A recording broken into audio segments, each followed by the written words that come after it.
Miigwech, Chair, Miigwech, Minister. Just in looking at the estimates briefing book, I looked at some pages from 104, but also 109. It talks about ensuring that human remains found outside cemeteries, including those of Indigenous persons, are treated with respect and dignity. It also talks about the, how you administer burial site, cemetery closures, abandonments, and war grave provisions of the Funeral, Burial, Cremation Services Act 2002.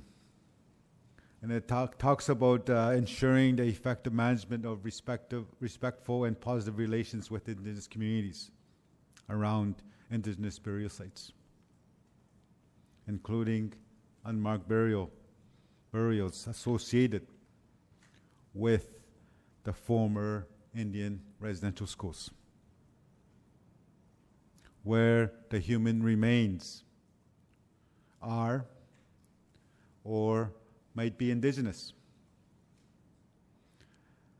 And the ministry consults with the affected communities. It's written in that report. Can you point me to where the funding as it relates to your work around unmarked burials associated with the former Indian residential schools?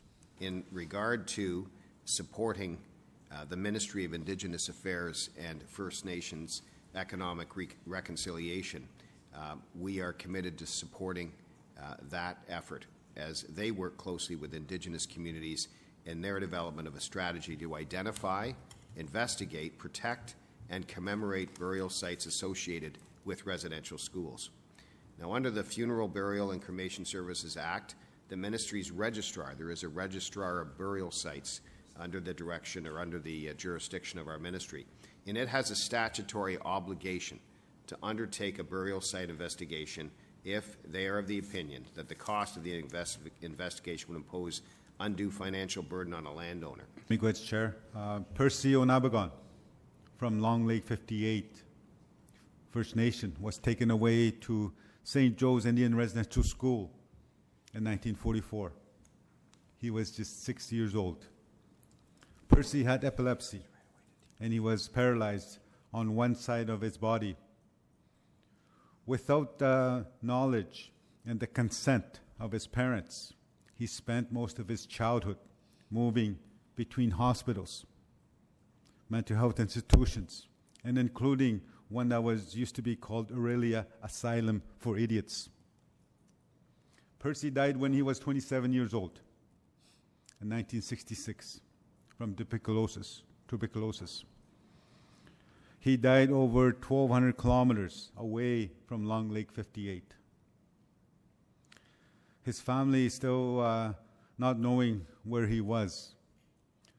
And Snabeg Nation estimates that it will cost around $45,000 to bring Percy home, in a process that treats him and his family with dignity and respect. The federal government, the provincial government, have both failed to live up to their stated goals of truth and reconciliation and violate the United Nations Declaration of the Rights of Indigenous Peoples, Article 12, and refusing. The province has refused to repatriate Percy's remains. Where in your briefing book, where in your budget line where can you bring Percy home? I want to say certainly that it's important to hear personal stories. I would ask that the matter be referred right now for an answer through my deputy. In my division, we do have a registrar that's responsible for burial sites.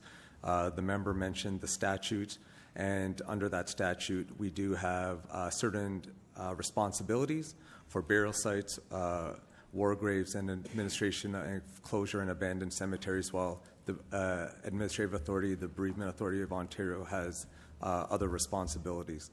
As it relates to us, we get involved if human remains are found and they're not found in a established cemetery, so it's known as a burial site.